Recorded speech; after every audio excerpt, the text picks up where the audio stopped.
everybody.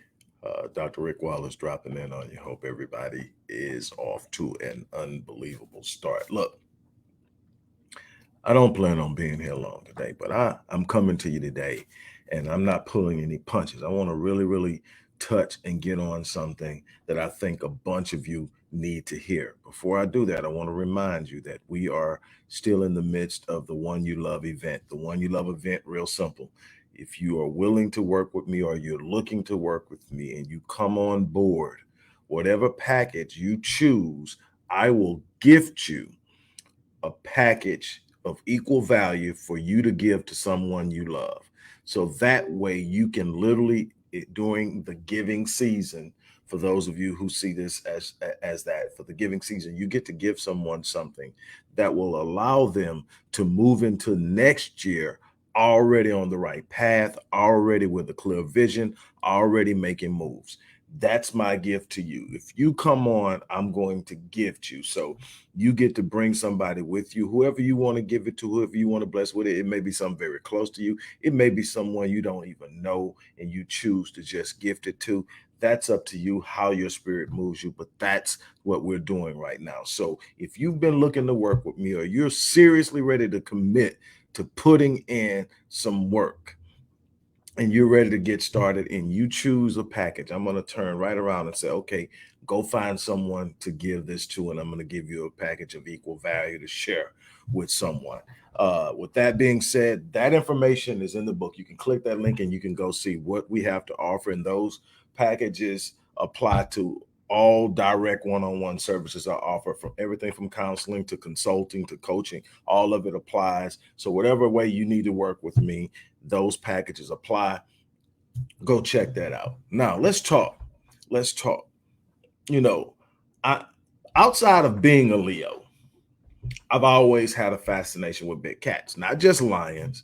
Everything from cheetahs to jaguars. Grew up as a jaguar. Matter of fact, my entire educational career, the mascot was some sort of cat.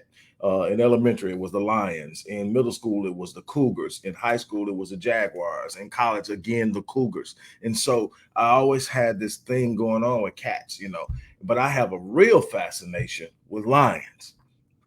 I love the pride concept, the family concept, the way they move, they operate, the code of conduct and behavior, how everyone is actually held accountable, and there's a code of behavior. But then you got to ask yourself, and I asked my grandmother a long time ago, why is the lion considered the king of the jungle? And because you look at it and say, okay, is there nothing in the jungle that can kill the lion? Absolutely, there are things in the jungle that can kill the lion. Lions get killed in the jungle. So it's not that the lions are impervious to their environment. They are at risk every time they go hunt, actually. They get killed by big oxen, bulls, and they get killed by packs of hyenas, which is their most known predator. Adversary in the jungle. Every now and then one to get caught by a crocodile. But what you'll find is when a lion is present, there's a natural relationship between the lion and any other animal it comes across. And so when I looked, I said, okay, what makes the lion the king? And so I really started to look at it, and I found it was real simple. It was all about mentality. What makes the lion the king? The lion has a hunter's mentality. So wait a minute. So let's look at the lion hunting, because everybody in the jungle has to eat. Some are carnivores, and so they have to eat meat, meaning they're going to either have to kill or scavenge. And so, they're going to have to, you got buzzards and hyenas and all that stuff. Normally they'll sit up and run someone off from something they killed. By sheer numbers, they run off small, cheetahs are constantly getting run off of their kills by hyenas. Lions are a little bit different because lions run in packs. So, for a full grown male lion, it takes about, on average, a ratio of 10 hyenas to make it an equal fight. So you kind of see my greatest enemy got to come hard at me to get at me because I'm that beast. But if you watch, even the elephant, the big strong elephant that will with fierceness defend their young and their herd, watch an elephant and how uneasy they get when they see or sense a lion. The lion, on the other hand, doesn't matter who they're in the presidents, what they're thinking: kill, hunt, I'm about to eat. That's the mentality of a lion. Is I don't care what the situation is, I'm about to eat. I'm not the biggest, I'm not the fastest, I'm not the smartest, but I'm the baddest. I'm about to eat. That's what makes, but then I start looking at the hunt thing. I say, so I can equate pursuing my vision. I can equate pursuing my dream. I can equate all that to hunting. I'm going after something. First thing I learned about hunting is everybody hunting ain't a hunter. Just because you're hunting don't mean you're a hunter. But see, that's the difference in mentality. That's the difference. That's what makes a lion the king of the jungle, is the mentality. I'm not just out there hunting, I'm a hunter. So what does that mean? That means that the lion has more than one motive for hunting. The lion is driven by more than, what's the number one motive? Well, the number one motive is the lion hunts because he's hungry. The lions hunt because they're hungry. Well, see, the thing is, I have watched over and over again, because like I said, I'm fascinated about wildlife, period, but definitely big cats. And I'm really fascinated with lions. So I've watched all kinds of footage and studied them and read about them. And what you watch is when lions get hungry, everybody needs to watch out. Nobody is out of the question. They'll go after hippos, which is a very dangerous encounter. Hippos are not to be played with. Lions will go after them. Lions will try to hem up an elephant. I've seen lions take down giraffes, and it's amazing how they do it. It's amazing how they do it. I've seen them go after everything that you would sit up and say, okay, lion ain't finna mess with that. If the lion is hungry, the lion is going to eat. The lion gets hungry enough, the dangers and the risk of the hunt are no longer important. The lion understands that I burn. They don't understand in the sense of I burn, but the lion understands I only have so much time before I need to eat again. And they know when that time is. And when they get to the point where it's time to eat, look out. They get this sense of focus, and it doesn't matter. You don't want to be around when the lion is hungry, because the lion's going to eat. It's a mental. It's so entrenched that they're going. So the first driving force for a lion to hunt is the mentality of eating and surviving and making sure that they remain strong so that they can hold their position in the ecosystem within the jungle.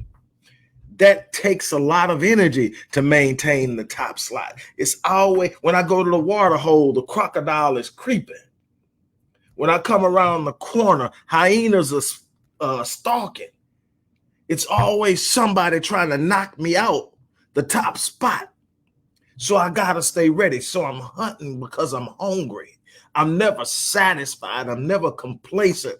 I'm never just sitting around hoping something falls in my lap. I'm hunting. I'm going after it. I'm going and I'm remaining in. And then they are very, excuse me, focused and strategic. And I'm going to get to that point in a minute in how they hunt. But I want to get to the second reason why they hunt. And this is the part I like, because you got to understand this if you're ever really going to be successful. Lions don't just hunt because they're hungry. Lions hunt because they're hunters. Lions have a natural built-in instinct and aggression that just sits up and says, I'm going out here to get it. And then they communicate and they got it planned out. They're force. Once they make up in their mind to get it, if the animal escapes, it is amazing, because they are going out and they're going to come in with a catch. They're going to eat, but they go out to hunt not just because they're hungry. Why is that important? Well, a bunch of people I've learned simply aren't hungry enough to go out and really do the things they need to do in life. They haven't gotten to that point where they're hungry enough. They're distracted by things. They become complacent. Oh, here's something you really need to do. So you can't be like a lion. You can't be the king. You can't be at the top. And being at the top isn't about competition. It's about a state of mind. It's about a state of mind saying, I'm not happy being amongst mediocre and average people. Not that I got time to judge you, but this is not where I plan on hanging out. This is not where I plan on getting down. This is not how I want my legacy to be explained to my progeny and to the people who come into this world who never met me in person. I don't want to sit up and, hey, he came, he chilled, and he left. No, that can't be what it's about for me. So what is it? It's got to be something that I did that was extraordinary. It's got to be something. Something. It should be inside of you. But you know what? A bunch of us running out of our kids before they're even 8 or 9 years old. Get your head out the clouds. Stop that daydreaming. Be real. That's not realistic. Think of something more doable. Before you know it, you got them thinking like average people. You got them thinking like behaving like average is okay. You need to have a mindset if you're going to hunt. And if you're going to be exceptional, if you're going to do something extraordinary, if you're going to do something phenomenal, you've got to have a mindset that's absolutely allergic to being average. Let me break it down for you. This is one of the reasons I have a problem with sending our kids to public schools, because public school system has a grading system that does not translate well into life. What do I mean by that?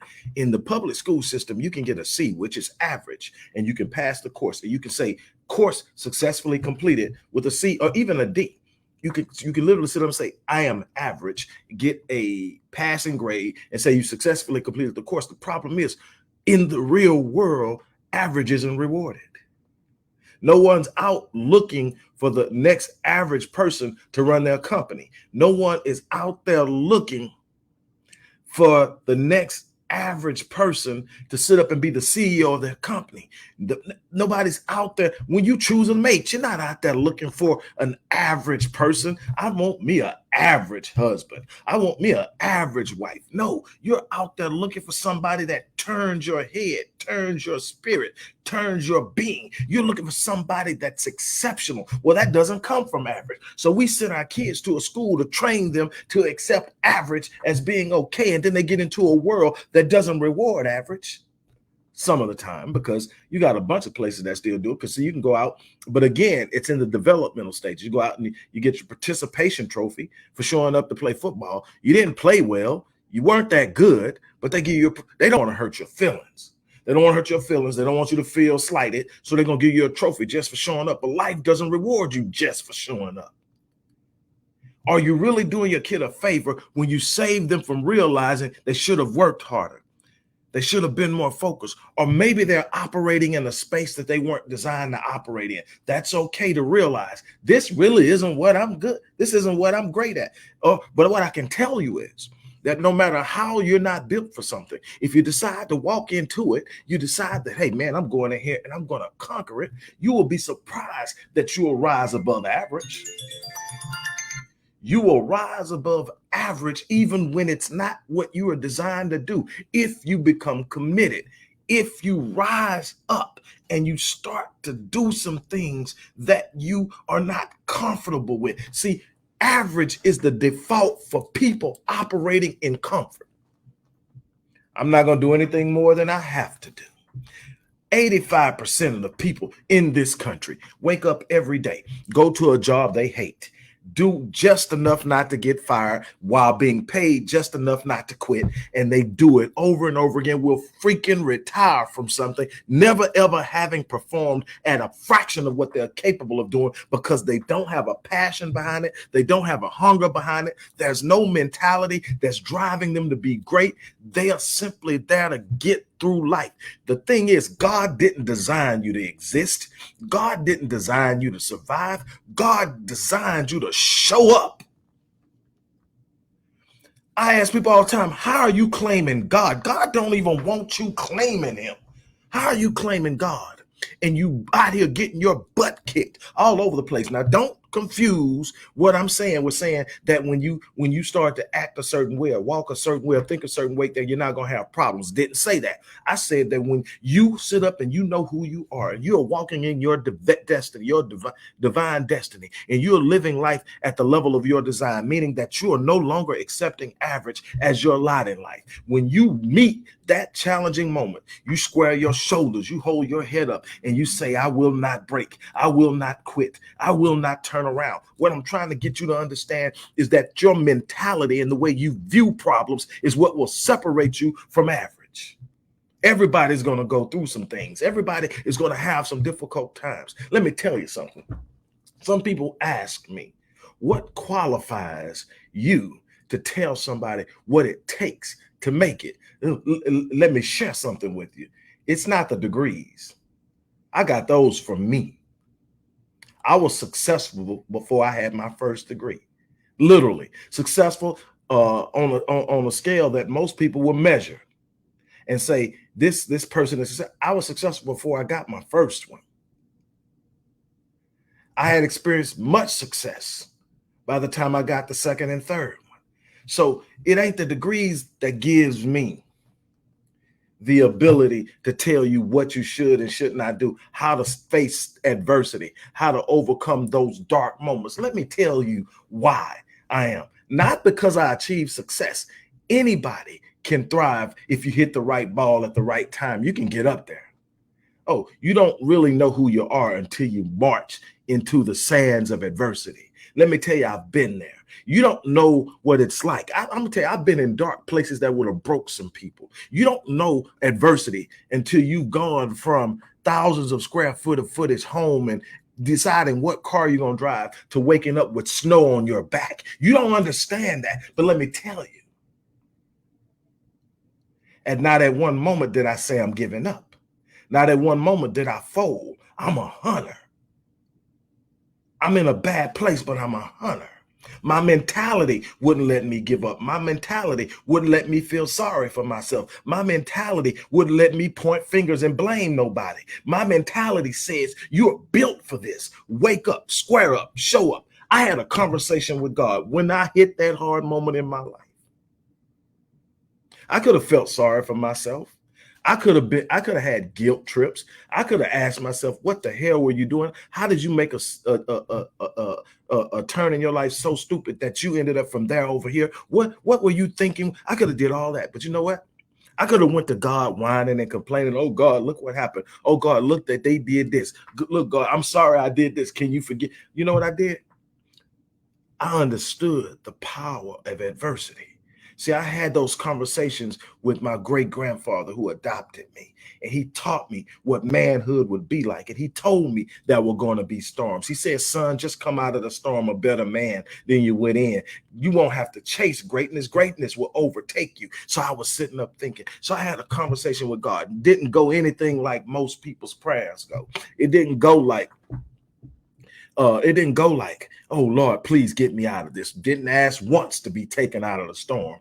Oh, God, if you just give me another chance. Didn't beg or anything. I had a real simple understanding with God. I said, don't let me die in this. Don't let me die in this. And all I was saying then is, wake me up. My agreement with God was simple. I said, if you wake me up, I'll answer the bell.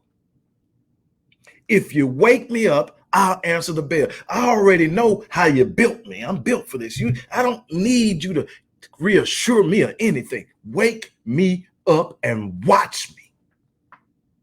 And I told a few people who knew what I was going through, don't feel sorry for me. Just watch me. That's what faith. It's not that you're not going to hit hard times.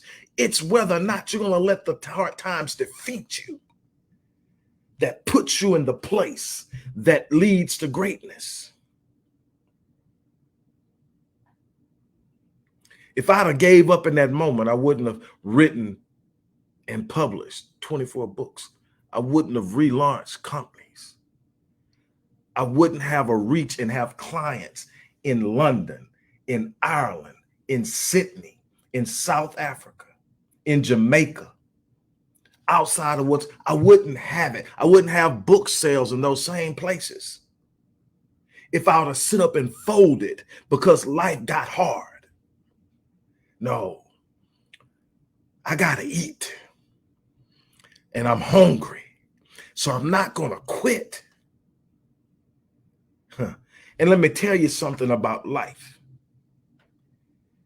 Appearing to be weak to appeal to the sympathy of people will actually put you in the crosshairs of people who don't care about you.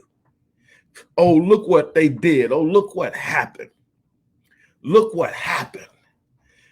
Oh my God, I'm just going through it. Oh my God, look. No. There are some people out there that are looking, literally salivating, waiting on you to show weakness. Square your shoulders up. Hold your head up. Look yourself in the mirror and say, I'm built for this. God built me for this very moment. God, show what God is saying, show what I did in you. That's how you represent God. When you're in the middle of a moment and you decide, I'm about to make a move in this moment. I'm about to show people what it means to not survive, but thrive in the midst of adversity. I'm about to show up and make my presence felt. And I sent a little subliminal message to those people that were hoping and wishing and even praying for my demise. Don't hold your breath. You better breathe. The only thing that's going to stop me is death. And if I die, I'm going to die with honor. I'm going to die with my head up, my shoulders square, and working towards a prize, working towards the goal.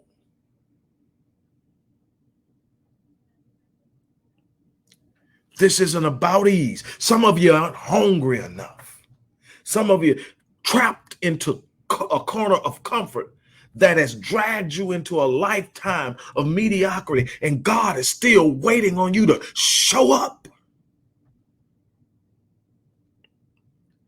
You keep asking God to show up in your moment, and God is constantly saying to you, I'm already here. I'm waiting on you.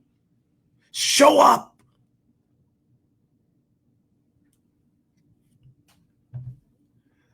I'm not here to tell you how you need to relate to God. That's a real personal thing that people have made way too public. And that's why everybody's frustrated, because everybody's trying to approach and deal with God based on someone else's relationship with him. If you ain't got a one-on-one with God where you can sit up and have one-on-one interaction with God at a level that nobody else can understand, you're missing it. So I'm not here to tell you that, but what I am telling you is you better show up. What I am telling you is you better show up. Show up in your own circumstances. And what you'll find is God is already there. You got to understand, if you're really talking about God, God is omniscient, right? I mean, there's no faith that I'm aware of where God isn't omniscient, where God isn't all-knowing. Well, if God is all-knowing, God knew this was going to happen before it happened, right?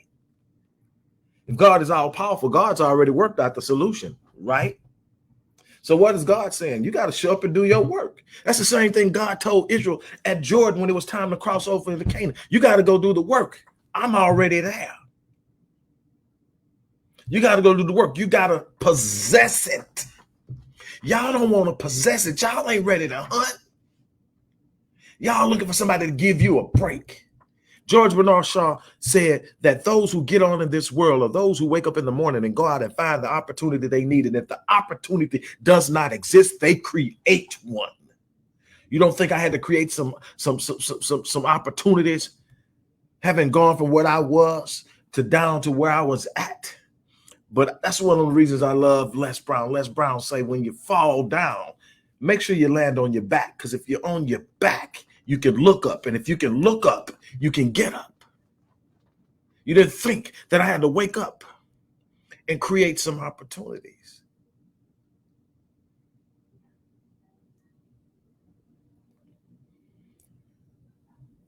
How bad how hungry are you? I tell people all the time, success is 80% psychology. Oh, I know. That's all we talk about is business plans. You know, one of the things one of my company, Myriad Business Solution, does is it writes plans and does marketing analysis for aspiring business owners. That's one of the things it does. And so I understand the importance of a business plan. I've started over 40 companies over the course of my life. I'm 54 years old. And what I can tell you is I understand the importance of a business plan. I understand the importance of having proper marketing analysis and a market awareness of who holds the market shares and how they hold them and what your target audience is and how you need to approach it. What's driving the buying decisions with your target audience. All of that. The beautiful thing about social media is if you understand how to use it, instead of using it as a place to go either flouse, complain, whine, point fingers, and you start to look at it as a place of engaging and studying people and understanding how people operate, it becomes a powerful tool. But I understand all that. But you know what? I tell all of my clients the same thing. You need a plan. You need a very specific plan. You need to be you have a very clear visual of where you're going. You need to have a very clear blueprint of how you're going to get there. That's your plan. That's your strategy. That's your vision. You got to walk that out. But let me tell you something. If you don't have the right psychology, you don't have the right mentality. If you don't have the mentality that says, I'm a hunter, I'm a problem solver, I'm a fixer, I'm a server of what is necessary to get things done. If you don't have that mentality, the right plan won't do you any good. I've seen some people with splendid plans, but didn't have follow through because they didn't have the right mentality and they struggled, they suffered, businesses didn't survive. I've seen people with poor plans, but just refusing to quit, having a mentality that says no surrender, no retreat. And now they're thriving. Why? Because quitting wasn't an option. And if I strive hard enough and my vision's clear enough, I'm going to make progress. I might not get there as fast as the person with the best plan, but I'm going to get there because not getting there isn't an option. Tell people all the time, I didn't win in life in the times that I've won because I was the smartest person in the room. I spend a lot of time trying not to be the smartest person in the room. I'm always seeking other people that have gone places I haven't gone because I can't learn if I'm the smartest person in the room. I can't grow if I'm the smart. So that's not what got me there. What got me there wasn't how many resources I had or how many credentials I had and all that stuff. I let other people worry about my credentials. You know what I focus on? My one word that defines me. And if you haven't read Evan Carmichael's book, One Word, you need to check it out. Because he says there's that no matter who you are, there's one word that defines you more than any other word in the English lexicon. And you find that word and it'll define who you are and it'll tell you why you're where you're at. Some people's one word is love. Some people's one word is faith. Some people one word is resilience. My one word is relentless. Once I make up in my mind to do something, it's going to get done or I will die trying.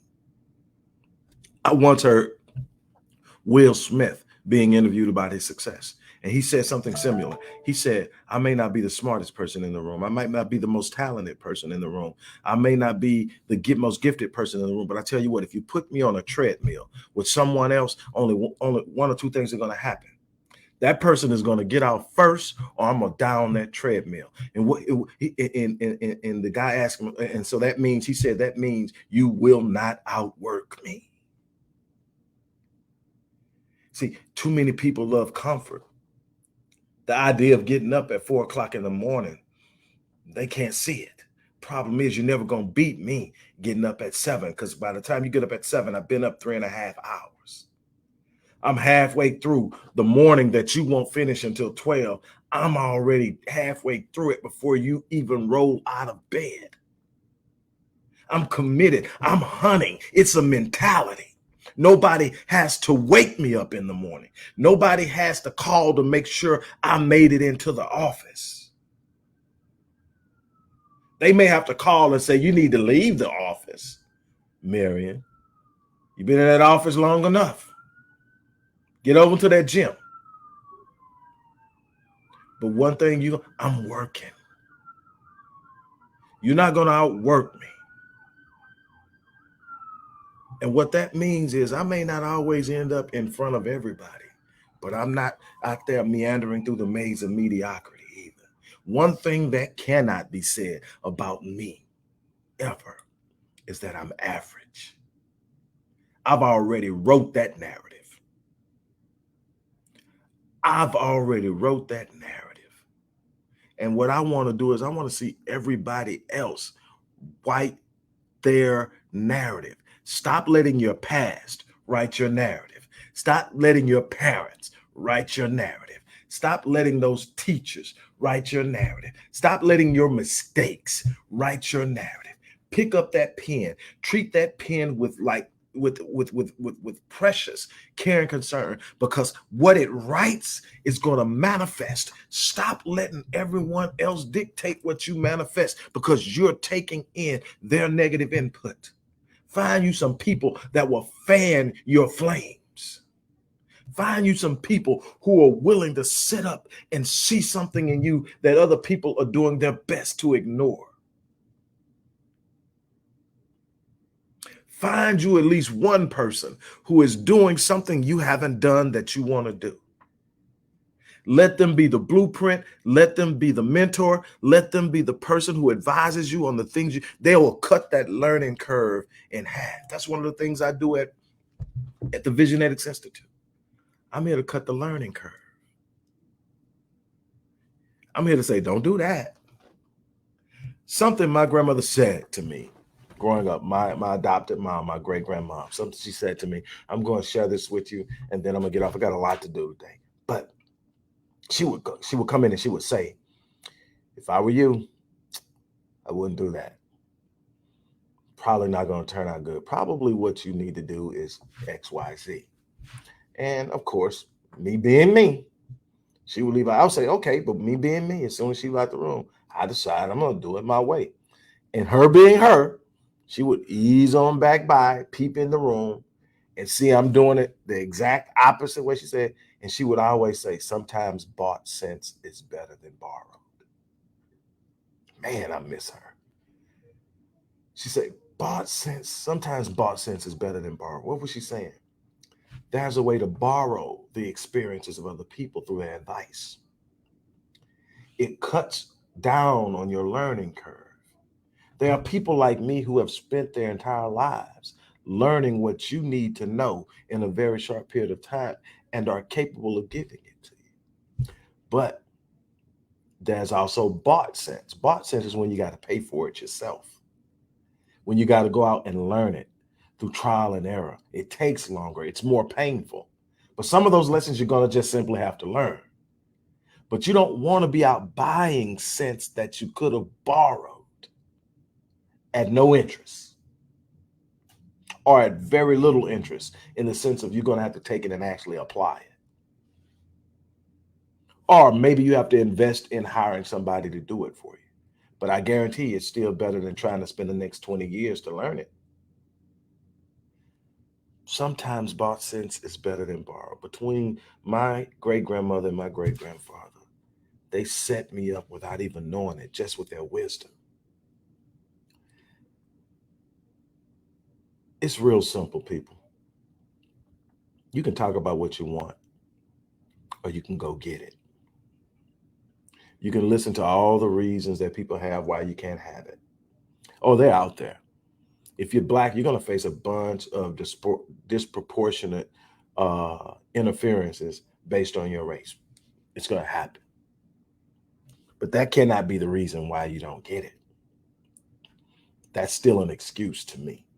Is the reality unreal? No. But if I have the capacity to do it, even though that obstacle is there, and I choose to forego it because the obstacle is there, it's no longer on the obstacle, it's on me now. You get what I'm saying? If I can make it, even though it's more difficult than it should be because it's purposely made difficult, but I can make it and I choose not to because I don't want to deal with it, that's on me. That's not on anyone else but me. So that's still an excuse. You decided that you were going to take the more comfortable route. You're going to have to ask yourself, what are you willing to do? And here's the beautiful thing about it. I get a lot of people who come to me who are in their late 50s, early 60s. I even got a 70-year-old that are sitting there and going, man, I've got so much I wanted to do that I haven't done. And they're looking and they're sitting there and they're going, it's too late. No, if you're breathing, you're still in the fight. God has this unbelievable way of redeeming time in a way that no man can. God has a way of taking your dream and amplifying it in the later years of your life so you get to experience everything you would have experienced if you had jumped on earlier. I'll give you a prime example. What this beautiful queen that just died, cannot remember her first name, but her last name is Steele.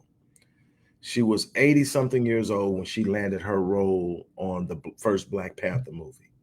That was her goal, to be an actress. That was her goal. That's what she wanted. And she hadn't achieved it, and she reached 80, but she didn't give up. And then she decided to become even more active in the pursuit of it. I guess after she saw time closing in, she decided, man, I got to do so. I got to do at least one. And she ends up getting a call to audition for the role on the Black Panther. And at 88 years old or 89, she landed her first movie role on what turned out to be a blockbuster. People will be watching her for years. She passed away a few weeks back, but she passed away victoriously. She passed away not having given up on her dreams, but enjoying the beauty of being loved because she chased it. Don't quit on the work that God gave you, because that's all your vision is. God wants you to walk it out, because when you win in life, you represent God. You show people what's possible when they apply faith. As I always say, I live my life on full. I wake up every day and I go hard. Why? Because one day I won't wake up. And then it won't be up to me what happens. It will be up to what I've done to speak of me. From that point on out, I'm leaving a legacy that will speak of me long after I left this place. It will say, he came, he saw, and he conquered. I challenge you to leave a legacy. And as I said at the beginning, if you're serious about working with me, this is a good time to do it, because we're in the middle of the One You Love event, which means when you decide to make a move to work with me, whatever package you choose, I will gift you one of equal value to give to someone else.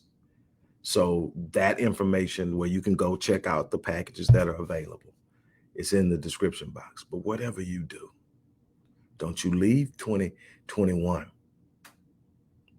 with the same mindset, with the same mentality and focus, with the same idea that suffering is your lot in life, poverty is your lot in life, being mediocre and average is your lot in life, hoping and wishing somebody helps you is your lot in life. Don't you dare do it, because God planted something inside of you that makes you special and unique. Tap into it. I dare you. On that note, I'm out of here. You guys have an unbelievable day. A fundraiser that you support what the Odyssey Project is doing in the inner cities, especially with programs like Black Men Lead, which is a rite of passage initiative, and Restoring Ghettos Forgotten Daughters, which is a program focused on helping young girls, but boys as well, suffering from childhood sexual abuse, rape, molestation, domestic abuse, absentee fatherhood, and so many other things. The information will be in the box. Thank you.